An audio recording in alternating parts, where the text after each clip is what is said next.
De verdad que tanto nosotros extrañábamos estar con usted en su casa, como usted extrañaba los análisis de A la Medida, pero no sufra porque aquí estamos. Buenas noches. Sandy, ¿cómo estás? Completamente en vivo, 18 de enero ya. Muy buenas noches, Julio. Un gusto compartir contigo el análisis de la noticia y gracias a ustedes por esa preferencia. Venimos recargados para llevarle la información y hay mucho de qué hablar y analizar esta noche, así que iniciamos entonces. ¿Qué te parece si tratamos como primer tema la situación de los migrantes y también los dimes y diretes que hay entre autoridades de gobierno de Guatemala, Honduras? ¿Qué está pasando? Qué bien lo definiste. Veámoslo, por favor.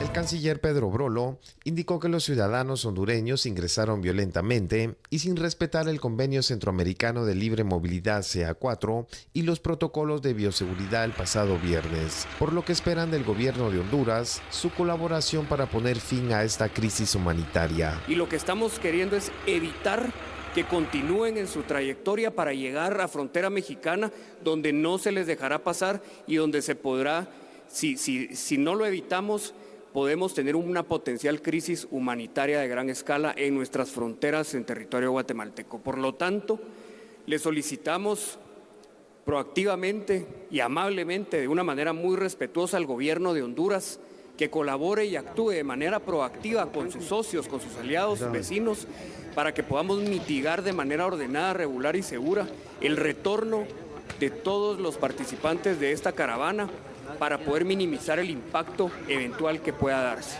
Nosotros lo que necesitamos ahorita es una actitud proactiva y constructiva de parte del gobierno de Honduras para el abordaje de carácter humanitario de esta crisis migratoria.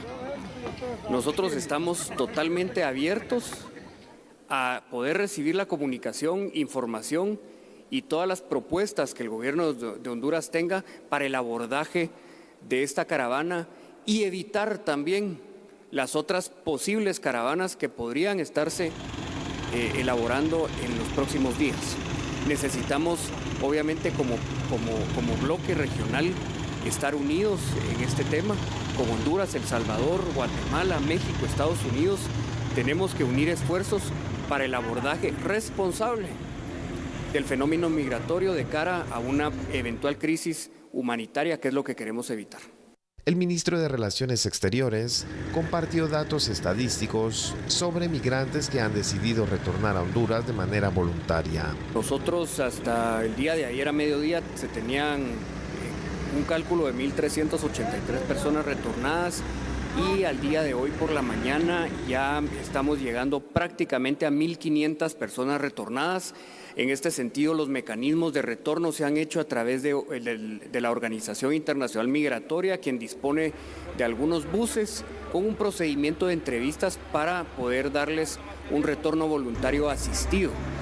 Por el otro lado, agradecemos la cooperación del Gobierno de México, quienes a través de la Cancillería y el Instituto Migratorio Mexicano nos proveyeron de 4 buses grandes para poder retornar de manera voluntaria, digna y ordenada a las personas que estén dispuestas a regresar a territorio hondureño. En ese contexto, la cartera de Salud Pública confirmó que 22 migrantes han dado positivo a la prueba de COVID-19. Ahí lo tiene usted, y es que este fin de semana, como usted no se desprendió de TN23, pudo darse cuenta de todo esto que sucedió entre los migrantes hondureños y la contención que hicieron las fuerzas de seguridad de Guatemala. Y esto dio origen, Sandy, precisamente a lo que tú bien definiste, dimes y diretes entre uno y otro gobierno. ¿Por qué? Porque Honduras, ante la comunidad internacional, hizo ver el hecho de que se les trató con fuerza excesiva a los migrantes hondureños. Guatemala, por su parte, como lo pudimos escuchar del canciller Pedro Brolo, dice que Honduras no hizo los esfuerzos suficientes, primero para evitar que se formase esta caravana, que saliese del territorio hondureño y sobre todo para cumplir con acuerdos. Habrá que ver cuáles son esos acuerdos entre México, Honduras, El Salvador y Guatemala para tratar de frenar y bloquear esta forma masiva de migración. Como sea, ahí está la situación. Aunque te digo algo para partir de esta premisa. Creo que por la forma en que el gobierno hondureño lanzó estos comunicados a la comunidad internacional, hombre, es que sí deja bastante mal parado el Estado de Guatemala, ¿no? Por lo menos ante los ojos del mundo. Exactamente, y vemos entonces que en realidad responsabilidad hay de parte del gobierno de Honduras en este caso, porque son sus ciudadanos a los cuales les tienen que dar también las oportunidades y buscar la forma de apoyarlos por las situaciones precarias que los motivan a ellos a migrar de su país. Claro, Sandy. Y fíjate, con lo que tú estás diciendo, perdón que haya interrumpido de alguna manera, aquí quiero decir yo algo muy importante, y es que esa es la génesis del verdadero problema. A ver, tenemos que ser muy claros en decir esto. Honduras, Guatemala y El Salvador, el Triángulo Norte, que comparte los mismos problemas sociales de inseguridad, de violencia, de falta de oportunidad, de falta de trabajo, falta de muchísimas cosas, son décadas de abandono, décadas de desidia, décadas inclusive hasta de corrupción, que por parte tanto de los estados, de los gobiernos y de alguna manera también hasta de la misma sociedad de cada uno de estos países, pues ha ido creando esta situación que nos ha llevado a una cuestión donde el sueño americano, por mucho que hoy por hoy, Sandy, sea una pesadilla, todos quieren llegar o por lo menos como una cuestión aspiracional, llegar ahí para estar entre comillas mejor. Así que también, imagínate, nosotros aquí en Guatemala desde la década de los años 80 no hemos hecho nada para mejorar en seguridad, para mejorar en salud, para mejorar en educación, para mejorar en muchos rubros y aspectos, pero los hondureños y los salvadoreños comparten con nosotros esa misma situación del tejido social tan fragmentado, tan débil y tan lesionado. Por supuesto, Julio. ¿Qué te parece si ampliamos con algunos datos este análisis? Porque yo creo que es oportuno también poder destacar algunos aspectos de esta problemática que se está dando. Claro que sí, Sandy, me parece muy bien. Así que, por favor, acompáñeme usted. Ahí en pantalla va a ver ciertos datos preparados en esta investigación, precisamente a efecto de dar sustento. Muchos señalamientos se han hecho los gobiernos de Honduras y de Guatemala relacionados a la caravana migrante, mientras que el gobierno de Honduras manifiesta su preocupación ante la comunidad internacional por el trato dado por parte de las fuerzas de seguridad guatemaltecas a los migrantes. El gobierno de Guatemala señala a Honduras de no hacer los esfuerzos necesarios por cumplir con acuerdos previamente establecidos para estos casos. Ante esa situación, Sandy, la Cancillería guatemalteca profundizó sobre los detalles que deberían de llevar al gobierno hondureño a tratar de frenar y mitigar este tipo de movimientos migratorios. Y aquí hay cuestiones también encontradas y que desatan pasiones, y lo puede constatar también este fin de semana en las redes sociales. Ahora está la cuestión de las personas, obviamente, que apoyan la crisis humanitaria, la situación de que los migrantes pues pasen y que traten de cumplir con su sueño, y las personas que dicen, no, esto representa un peligro para ellos, representa un peligro para Guatemala en todos los sentidos. Y es que al final de cuentas, si en las dos teorías tienen parte de verdad y parte de mentira, es una situación híbrida. Lo que sí te puedo decir es que estamos viendo cada vez más, muy agudizado y muy profundamente, el problema social de nuestro Triángulo Norte. Totalmente, Julio. Vemos entonces que también se ha planteado algún tipo de comunicación previa entre las autoridades, pero a la larga también no ha tenido pues el efecto que se esperaba.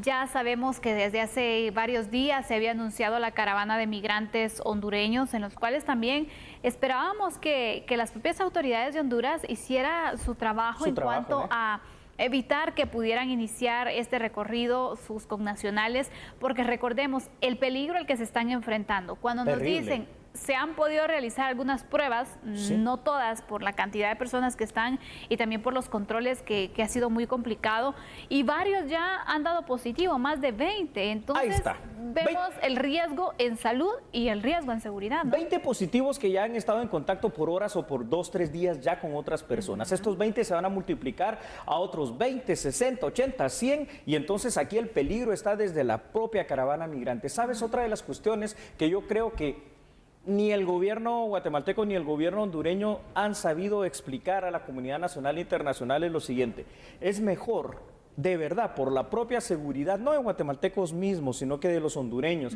frenar la caravana migrante en este momento, no solo por lo que tú dices del COVID-19, sino porque México, óigalo usted, ya ha preparado todo un contingente de la Marina, de la Policía y de otras fuerzas, también de tierra, del Ejército mexicano, que estoy seguro que ahí sí va a ser una situación de enfrentamientos muy fuertes, muy duros, que pueden traer pues consecuencias también muy graves para la integridad física de los propios integrantes de la caravana, Sandy. Totalmente, Julio. Y mira, en las últimas caravanas que se registraron, donde recordarás tú muy bien esas imágenes de los enfrentamientos entre hondureños y mexicanos, las fuerzas de seguridad mexicanas, donde se dieron esos enfrentamientos, México por su parte evitando que pudieran ingresar a su territorio. Yo recuerdo muy bien esas imágenes, y en ese momento lo que sí no recuerdo es que Honduras atacara a México por el actuar que tuvieron. Cada quien es libre de defender su territorio, ¿no? ¿O cómo lo ves tú? ¿Cómo interpretamos también? Cada quien es libre de defender su territorio, y esto al final de cuentas tenemos que entenderlo, ¿no?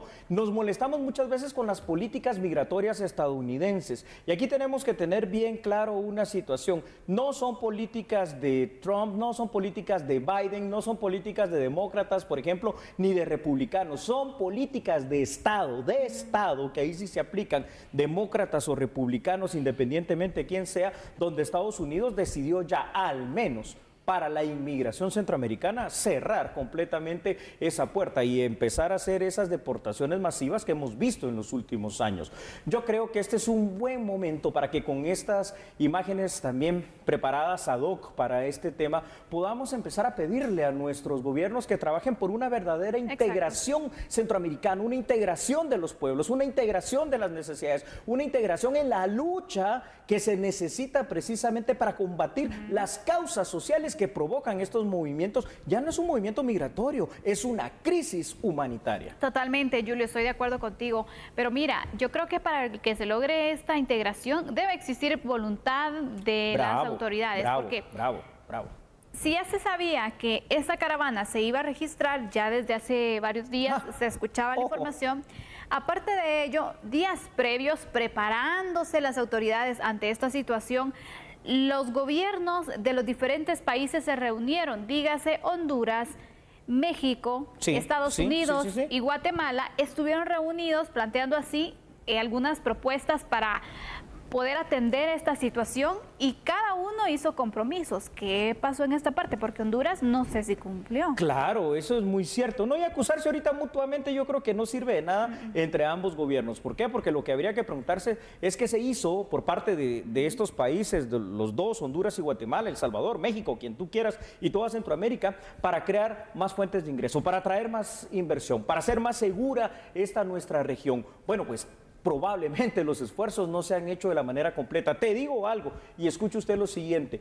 Para el 21, o sea, dentro de 3 días, se está preparando ya otra caravana de migrantes hondureños. Y así va a seguir la situación. Y es que esto así es, va a ser una constante. Es decir, el panorama 2021 va a ser así de dramático, de duro, de terrible. Vimos en los últimos meses y semanas del año 2020 reuniones de trabajo que parecían bastante cordiales entre los presidentes hondureños y guatemaltecos. Pero ahora estamos viendo esta situación que trasciende lo diplomático, trasciende fronteras y trasciende a la verdadera crisis. ¿Qué es lo que va a pasar? Frenar 1, 2, 3 caravanas no va a resolver esta situación. Hay que trabajar por resolver los problemas. Los estructurales, los problemas, lo que provocan estas movilizaciones. Bueno, vamos a concluir entonces este primer análisis y luego hablaremos después de la pausa, Julio. A veces no acatar las disposiciones o las recomendaciones de autoridades de salud nos pueden pasar una factura. Hablemos del COVID-19. Me parece bien, porque ya nos lo están cantando, entonces quizás sea el último llamado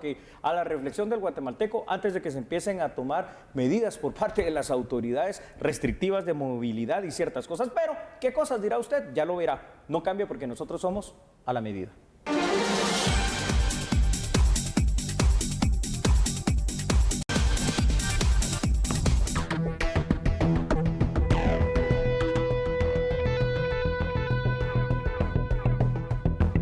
La ministra de Salud Pública, Amelia Flores, explicó que ante el incremento de casos positivos de coronavirus, habrá medidas moderadas y severas para contener el avance de la pandemia en esta segunda ola de casos en los municipios en color rojo. Las mismas fueron discutidas en la reunión del Consejo de Ministros que se realizó este lunes. El día de hoy lo revisamos con el Consejo de Ministros y el señor presidente.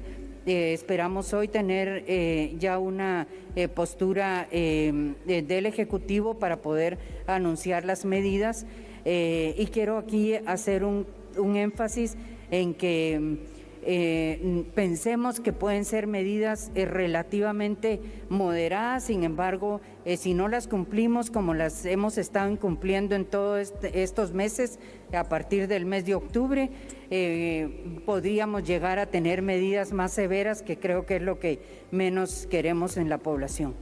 En cuanto a las medidas que se podrían dar, ustedes bien las conocen porque se han dado desde que la epidemia vino al país.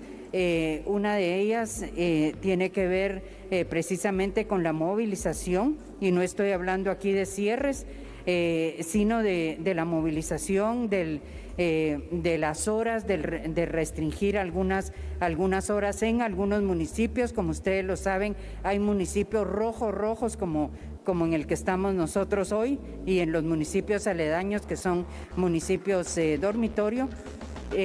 Otro es el estar exigiendo en los lugares que se cumplan con las medidas, pero principalmente, y aquí me quiero referir a un tema muy importante que creo que no se está cumpliendo, es las reuniones de todo tipo, de no más de 10 personas. Ese es un tema que estamos poniendo sobre la mesa, y aquí hablo de reuniones de trabajo, de reuniones sociales o de cualquier tipo de otra reunión en la que necesitamos tener la intervención necesaria para poder evitarlas, entre otras.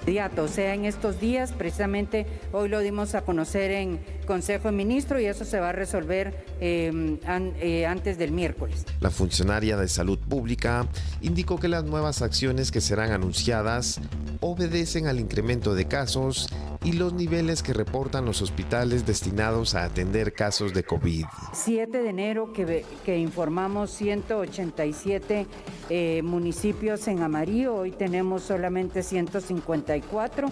De los que estaban en naranja eran 85, hoy tenemos 95 en naranja, y en rojo teníamos 68, hoy hemos aumentado a 91. En este concepto quiero mencionarles que los departamentos que están más en rojo son en los que tenemos más cantidad de habitantes, y estos son el departamento de Guatemala, Quetzaltenango y Zacatepeques. El 1 de enero estábamos teniendo un 70% de ocupación de camas en los hospitales temporales, y al día de hoy estamos llegando al 76%.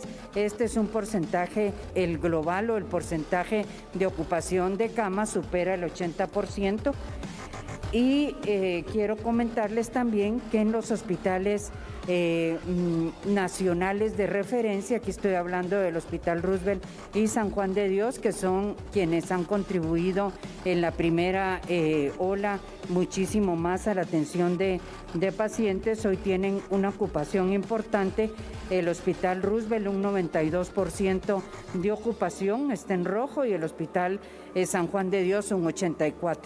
En relación al equipo, estamos relativamente estables, tenemos un 50% de disponibilidad en ventiladores, tenemos también suficiente cantidad de oxígeno que nos proveen permanentemente. Desde el 1 de enero de 2021, los departamentos de Guatemala, Quetzaltenango y Zacatepeques son los que más casos de coronavirus registran.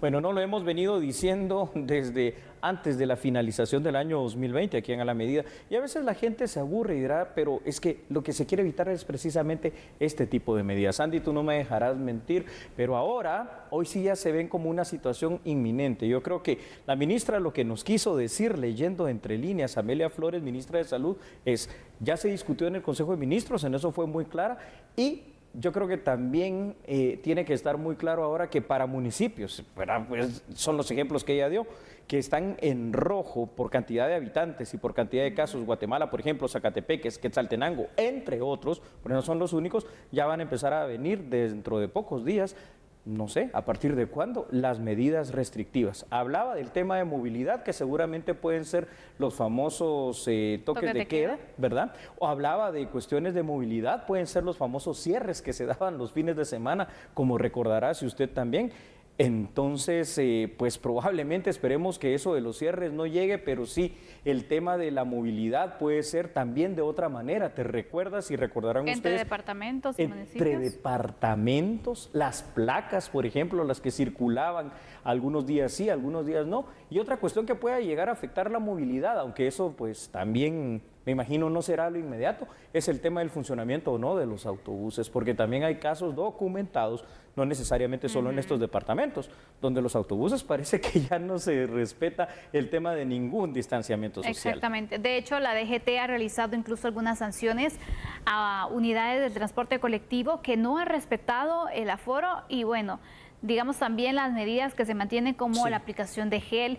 Y aparte de ello te diría que es culpa tanto de los transportistas como del usuario, porque también hay mucha gente que no le está prestando atención y que pues no le importa si la unidad va sobrecargada, mejor la aborda y Así es. de esta manera te se están arriesgando. Vamos con la responsabilidad individual, Julio. Yo creo que esto ha fallado últimamente. Muchísimo. Y a causa de esto también vamos a tener algunas consecuencias, Seguro. algunas restricciones que a lo mejor pueden afectar al sector económico del país, a la economía, que recordemos que los diversos sectores están luchando para poder recuperarse, pero parece que nos merecemos la jalada de orejas realmente, Julio. ¿Esto va cuesta arriba? Sí, Sí. evidentemente que sí. Ahorita esto se va a empezar a ver y a traducir en estas medidas restrictivas más o menos severas. Antes de ver los datos, una anécdota, y esto me pasaba el viernes de la semana pasada, antes de venir acá a Albavisión, atravesando ahí por una calle de un restaurante, digamos, de comida rápida, no podía yo ingresar a lo que es la calzada Roosevelt, fíjate, porque venía un taxi, y en ese taxi me llamó la atención que lo pararon dos mujeres. Una se subió atrás, pero atrás venían dos personas, y otra se subió adelante, donde venía otra persona en el sillón de adelante. Es decir, en ese taxi, contando al piloto también, habían 6 personas. Es decir, olvídese de qué distanciamiento ni qué medidas de prevención. Eso es lo que estaba pasando aquí en Guatemala. Y mucho menos pensar en la desinfección, que en teoría Menos. debería desinfectarse los asientos cada vez que se hace el cambio de pasajeros, pero imagínate, si muchos tendrán alcohol en gel, pero no sabemos qué tanto pueden garantizarte las medidas y bueno, que uno también no lo exige, ¿no? Porque creo que desde ahí debe empezar. Iniciamos con los datos. Claro que sí. Vamos entonces, por favor, con los datos acá en A la Medida para el análisis correspondiente. Cada vez es más frecuente escuchar hablar a las autoridades de salud sobre los peligros inminentes a los que la población guatemalteca se expone en esta segunda ola de la pandemia. A la vez es cada vez más recurrente también el tema de estar analizando las nuevas medidas a efecto de tratar de contener más contagios. Ojo que esas nuevas medidas no son nuevas y son medidas restrictivas. Si recordamos lo sucedido durante el año pasado, algunas de las principales medidas restrictivas fueron toque de queda, ley seca y el cierre del país, que fue la más extrema.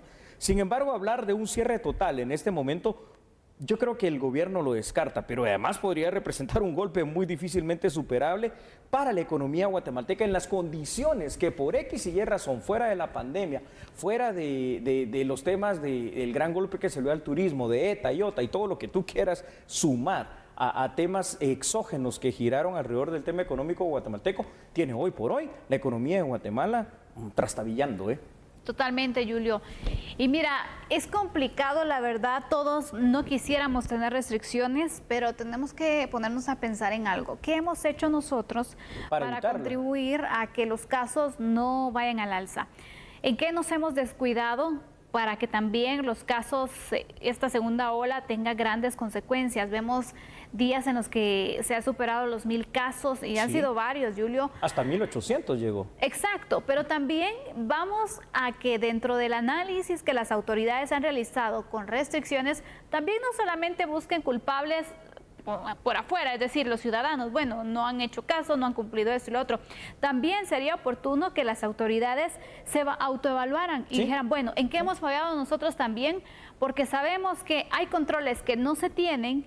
¿Y qué cosa de eso también a la gente pues no le presta mayor importancia porque sabe que no va a tener ninguna consecuencia? A ver, Sandy, fíjate que esto es bien importante porque hablábamos fuera de cámara de un caso, creo que tú me contabas de Jalapa, yo te contaba otro de Totonicapán, donde este fin de semana apenas eran unas fiestas, pero legendarias, es decir, Sí. alegre con muchísima gente. Yo al menos la que vi de Totonicapán, unas 300, 500 personas bailando juntos sin ningún distanciamiento, sin ninguna mascarilla ni nada. Así es. Entonces, ¿qué es lo que podemos esperar? Pero ¿dónde están las autoridades municipales? ¿Dónde están están las autoridades del gobierno central para venir y frenar esa situación, para multar, ¿no? Porque ahorita puede ser una situación administrativa, porque así probablemente tocando el bolsillo del guatemalteco se puede empezar a entender sobre el distanciamiento social. Por supuesto, y aparte de eso, cuando tú consultas algunos lugares donde se llevan a cabo eventos como estos y te dicen, no, es que no hay controles, no tenemos que pedir ninguna autorización, no importa que mientras no superemos la mitad de la capacidad del lugar, entonces se puede hacer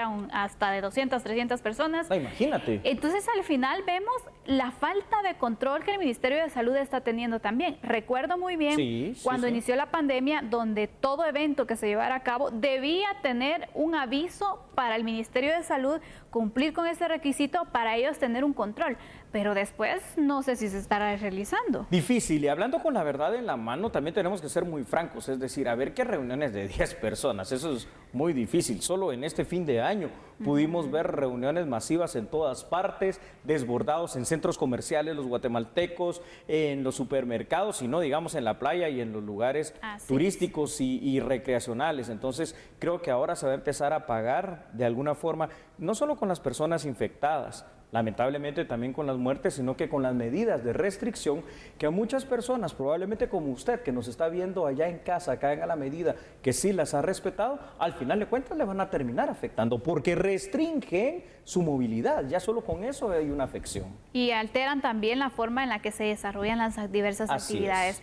Pero este relajamiento social que se ha tenido entonces, en los próximos días va a tener ya algunas consecuencias, porque la pregunta es cuándo, ¿eh? Exactamente. Se espera que en esta semana, no sabemos qué día, usted debe estar atento. Aquí en TN23 nosotros le vamos a trasladar esa información.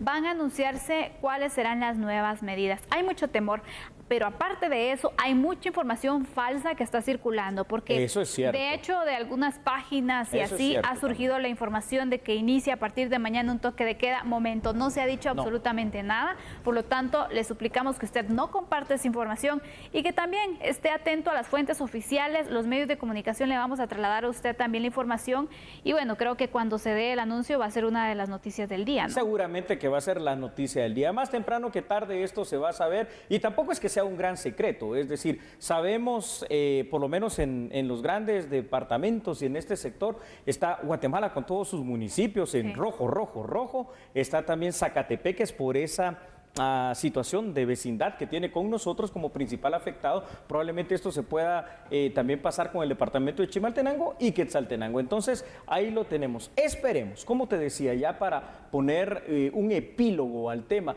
que a partir de ahora tomemos esa conciencia, no solo por las medidas restrictivas, por su salud y la salud de sus familiares. Totalmente, Julio. Bueno, vamos a hacer una pausa entonces. Regresando, vamos a hablar de otro tema, porque el Colegio de Abogados y Notarios ha elegido a su representante ante la Corte de Constitucionalidad. Hoy se llevó a cabo la elección, ya tenemos datos del cierre, Julio, y por supuesto el análisis, que estará interesante. Entonces habrá que decir, habemos magistrado, ahora analicemos esa situación.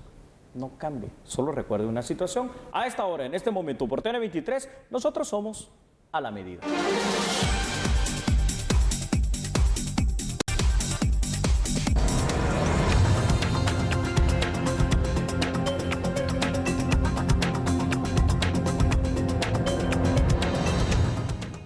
Y hoy se llevó a cabo la segunda vuelta para la elección del representante del Colegio de Abogados y Notarios de Guatemala ante la Corte de Constitucionalidad, y con el 52% de los votos obtenidos, el juez Maynor Moto ha sido electo. Y bueno, ocupará entonces este cargo como magistrado de la Corte de Constitucionalidad. Un periodo corto que se va a tener, Julio, porque finaliza entonces en abril. Así que, ¿qué te parece si iniciamos con este análisis? ¿Cuáles serán esos principales retos? Claro que sí, Sandy, con mucho gusto. Un periodo muy corto, y el principal reto, digamos que ya se cumplió, se eligió un magistrado. Ya si era la mejor opción que tenía el Colegio de Abogados y Notarios, hay que preguntarle también a este honorable colegio, porque al final de cuentas solo 5 profesionales, colegas, se postularon para el cargo. Entonces, también ahí veo que hay una desilusión de parte del gran Colegio de Abogados y Notarios. Hoy fue muy notoria y muy marcada la poca participación de los colegiados por parte del Colegio de Abogados y Notarios de Guatemala, donde ya se está llegando entre abogados, licenciados en Ciencias Jurídicas y Sociales, criminólogos, criminalistas, internacionalistas y politólogos a los un poquito más de 40,000 agremiados y participaron, imagínate tú cuántos, ni siquiera 3,000. Exactamente. ¿Qué factores fueron los que influyeron a esta poca participación que se tuvo? ¿Acaso habrá influido el tema de la pandemia o cómo analizas tú esta participación, Julio? Varios factores, la pandemia, la desilusión, el tema de que las elecciones también dentro del Colegio de Abogados se han vuelto ya un tema más que jurídico y más que de debate netamente del derecho, una cuestión netamente política, ¿verdad? Porque así es evidente y así hay que verlo. Pero veamos entonces cuáles son los retos de este representante titular del Colegio de Abogados y Notarios que va a suplir al fallecido exmagistrado Bonerge Mejías.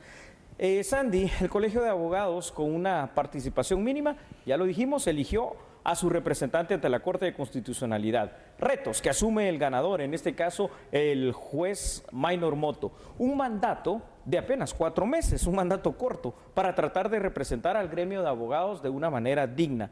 Sin embargo, las elecciones del CANG han demostrado cada vez, y en esta ocasión todavía más palpablemente, un bajo interés gremial por las mismas y también la existencia de otro tipo de intereses dentro del CANG.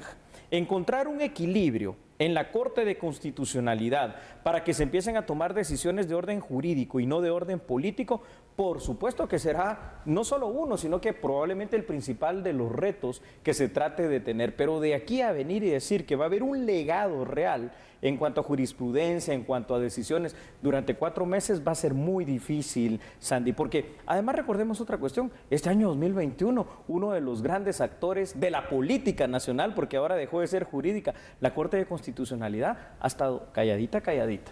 Exactamente, entonces dentro de estos retos también, Julio, recordemos que la Corte de Constitucionalidad ha estado pues inmersa en distintas polémicas, en distintas resoluciones que también pues han estado más marcadas hacia un punto que a veces es contrario a lo que la población espera. Entonces también va a ser un reto poder ir y marcar la diferencia en tan poco tiempo, ¿no crees? Porque al final es un peso y contrapeso el que se esperaría de parte de cada uno de los representantes en la Corte de Constitucionalidad. A ver, voy a un mundo ideal, ¿verdad? ¿Qué es lo que el deber ser? Digamos que dentro de los retos, evitar la toma de decisiones de orden político y obviamente que sean decisiones jurídicas. Evitar también cualquier sesgo ideológico. Estoy hablando de un mundo ideal. Y evitar con esto también el que haya polarización y el que haya otro tipo de intereses en las resoluciones de la Corte de Constitucionalidad. Creo que debe de por lo menos finalizar este mandato de la Corte de Constitucionalidad con la plena obediencia de la Constitución Política de la República de Guatemala y por sobre todo de lo que dice el artículo 175 de la misma en cuanto a la primacía de la Constitución Política de nuestro país como la principal de las leyes a seguir y a obedecer. Bueno, de hecho es la que ellos tienen que obedecer, seguir y dictar en sus resoluciones, tal y como lo dice también el artículo 204. Algo que en los últimos años ha parecido una utopía por difícil y duro que parezca esto y hasta casi un juego de palabras inverosímil en la Corte de Constitucionalidad. Totalmente, Julio. Vemos entonces primero una situación que se marcaba con esta elección que pues se había dejado en suspenso, ¿no? Sí, así es. Ahora la pregunta es, ¿asume directamente el representante del juez Maynor Moto? ¿Podría existir algún recurso que en los próximos días se pudiera imponer también? Es decir, ¿qué tanta seguridad hay de que ya el Colegio de Abogados y Notarios tenga su representante titular en la Corte de Constitucionalidad? A ver, Sandy, de poder pasar por este tema político y todo lo que te digo, puede pasar, pero yo supongo que ya no, por el tiempo que queda. Por cierto, una situación importante. Ya el Congreso de la República también ha hecho el llamado y la apertura del proceso para la elección del cambio de Corte de Constitucionalidad, tal y como lo dice nuestra Constitución, el cual debe verificarse en el próximo mes de mayo, como debe ser. Así es, Julio, pero si usted quiere conocer detalles de cómo estuvo esta segunda vuelta electoral para elegir así al representante del Colegio de Abogados y Notarios ante la Corte de Constitucionalidad, Jensi López le dio seguimiento y nos ha preparado el siguiente resumen. El juez tercero de primera instancia penal, Maynor Moto, fue electo por los agremiados del Colegio de Abogados y Notarios de Guatemala como magistrado titular ante la Corte de Constitucionalidad, con 3.610 votos a favor. Y rumbo a la Corte de Constitucionalidad, ¿y saben a qué? A hacer lo que he realizado por más de 10 años, emitir resoluciones, impartir justicia y sobre todo pues defender la independencia judicial, que es un elemento fundamental. Y a quien sea adverso la resolución, vamos a obligarle a que se sujete a los medios de impugnación y a las acciones para precisamente revertir un fallo. Y en ese sentido, pues, ¿qué voy a hacer? Emitir resoluciones desde el primer día que tome posesión y con ello resolver los casos que esperamos reducir la mora jurisdiccional de carácter constitucional. Aquí no se va a hacer política. Aquí lo que se va es a trabajar y a emitir actos y resoluciones que precisamente vengan a defender no solo el contexto político, sino social, sino que también jurídico y cultural, que prácticamente al integrarse debe de resolverse en cada caso concreto en favor del pacto social, en beneficio de los derechos de la sociedad, que es un elemento fundamental, porque recuérdense que el acceso a la justicia y una tutela judicial efectiva es una circunstancia de primer orden que nuestra sociedad exige y por lo cual se somete precisamente a la institucionalidad y al Estado y al respeto a las autoridades. Por eso estimo y creo que la Corte de Constitucionalidad debe en primer lugar ser consciente y respetar no solo el contexto de la función pública en el ámbito de las competencias, sino que también debe de respetar la democracia, la república y someterse la propia Corte al imperio de la ley, porque ese es un primer paso necesario para dar el segundo, que es precisamente emitir resoluciones dentro del marco legal. Lo que corresponde a mi persona es no solo integrar la Corte, sino que sea una Corte equilibrada, una corte objetiva, imparcial y sobre todo pues que resuelva garantizando la certeza y seguridad jurídica. Y en ese contexto también hay que tomar en consideración que se va a buscar también defender el orden constitucional y sobre todo garantizar un Estado constitucional. Moto finalizará el actual periodo de la Corte, el cual culmina el 12 de abril de este año. El togado sustituirá a Bonerge Mejía, quien murió por COVID-19 en septiembre del 2020. Bueno, Sandy, ahí las palabras del juez tercero Maynor Moto, que dentro de ya muy poco tiempo va a pasar a ser el magistrado titular representante del Colegio de Abogados ante la CC. Pues ojalá que todo sea apegado a derecho. Así es, bueno, con estos detalles vamos a hacer una pausa, regresamos con otras noticias, no se despegue de la pantalla. Sí, no cambie, porque nosotros somos a la medida.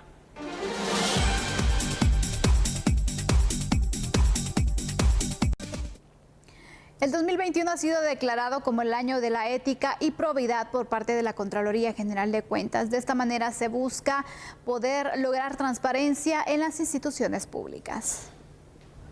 La Contraloría General de Cuentas declaró el 2021 como el año de la ética y probidad en el marco de la celebración del Bicentenario de Independencia de Guatemala.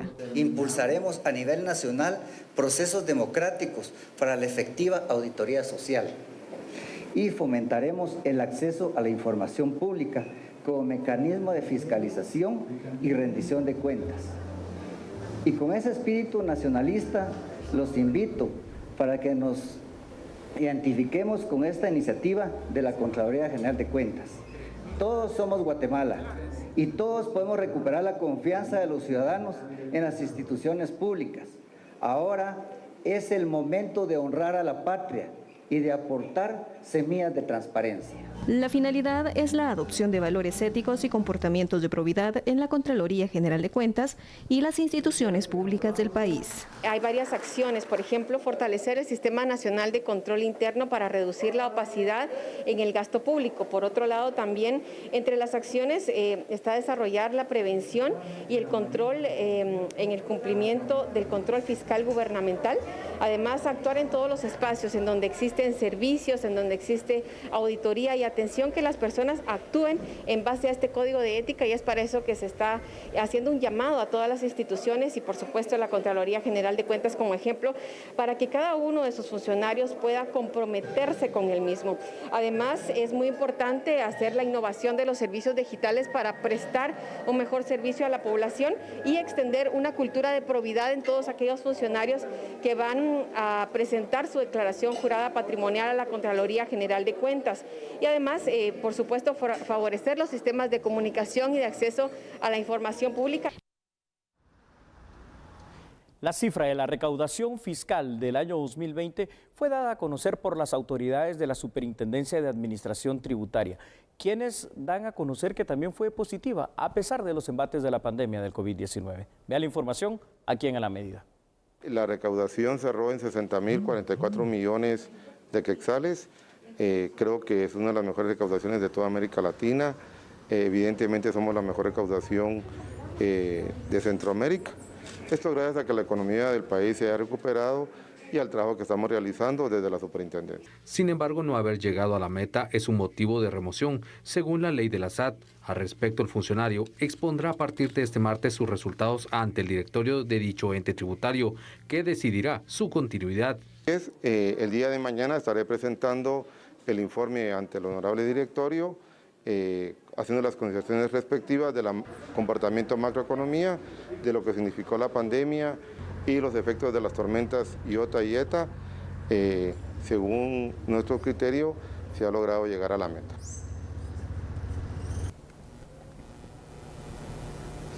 Y el Ministerio de Finanzas Públicas habilitará un nuevo portal para la rendición de cuentas. Se estima que durante el primer trimestre de este año se habilite dentro de la plataforma del Ministerio de Finanzas Públicas un portal que facilite el acceso a documentos relacionados a préstamos vigentes del país. Estamos incluyendo las normas presupuestarias que se pretenden incluir este año, un nuevo portal que le facilite a la ciudadanía y a los órganos fiscalizadores el control de la deuda pública. Esto significa que todos los documentos relacionados con cada uno de los préstamos vigentes va a estar al alcance en una plataforma que no solo tiene la idea de transparentar, sino también facilitar la gestión, porque esperamos que todos los informes sean electrónicos y que estos informes automáticamente lleguen tanto al Congreso como a la Contraloría General de Cuentas. Igualmente, este trimestre estamos inaugurando un portal para transparentar todo lo relacionado con fideicomisos públicos. Nosotros estamos subiendo actualmente ya la información, las plataformas están terminadas y con esto estaríamos transparentando todas las modalidades de ejecución de gastos. El nuevo portal estará ubicado en la página principal del Ministerio de Finanzas Públicas. Allí podrá encontrar el resto de los portales relacionados a los programas por COVID-19 y las tormentas tropicales ETA e Iota, la ejecución del presupuesto y próximamente los documentos relacionados a los préstamos. En las noticias del ámbito judicial, una sala de apelaciones anuló la sentencia de primera instancia dictada por la jueza Coralia, en este caso Contreras, que había sido emitida a favor del exdiputado Ferdy Elías Vázquez en el año 2020, en noviembre específicamente, para dictarle una falta de mérito. En noviembre del 2020, el Ministerio Público pidió a la juez quinto penal, Coralia Contreras, que el exdiputado Ferdy Ramón Elías Vázquez quedara ligado a procesos por cohecho pasivo y tráfico de influencias. Es decir, que fuera investigado por supuestamente pedir el 10% de un préstamo de 60 millones de quetzales aprobados al Ministerio de Salud y Asistencia Social. Según la investigación, Elías Vázquez, como integrante de la Comisión de Finanzas del organismo legislativo, en junio del 2018, le comunicó al exministro Carlos Soto la aprobación de un préstamo de 60 millones de quetzales. De ese monto, el exdiputado solicitó ilegalmente el 10%. En esa primera declaración del 2020, la jueza Coralia Contreras rechazó que Ferdy Ramón Elías Vázquez quedara sujeto a una investigación como lo pidió el ente encargado de la persecución penal. Esa resolución fue impugnada por el Ministerio Público. Los magistrados de la Sala Tercera de Apelaciones aceptaron el recurso legal y revocaron la falta de mérito que emitió Contreras a favor del exparlamentario Elías Vázquez en el caso chantaje parlamentario. En un juicio de extinción de dominio se define si pasa a manos del Estado guatemalteco $64,000 que fueron encontrados en un compartimiento oculto en una aeronave localizada en enero del 2019. El 14 de enero del 2019, la Fiscalía contra el Lavado de Dinero del Ministerio Público y la Policía Nacional Civil reportaron la incautación de $64,000 y la captura de 4 personas a bordo de una avioneta en el interior del Aeropuerto Internacional La Aurora. En el reporte oficial se detalló que el dinero iba en sobres y estos fueron colocados en compartimientos secretos en el techo de la aeronave. Durante el operativo, los fiscales y los agentes también localizaron 16.500 pesos mexicanos, 8 celulares y un localizador de posicionamiento global. En un juicio de extinción de dominio, el Ministerio Público solicitará que ese dinero pase a manos del Estado guatemalteco, al considerar que el efectivo tiene una procedencia ilegal. El juicio se reanudará el martes 26 de enero en el juzgado de extinción. Se continuará conociendo y analizando las pruebas que recabó la Fiscalía a cargo del proceso. Muchas gracias por haber estado en sintonía de A la Medida. Mañana martes a las 21 horas aquí en vivo, lo esperamos. Así es, que descanse, lo esperamos mañana. Feliz noche. Chao.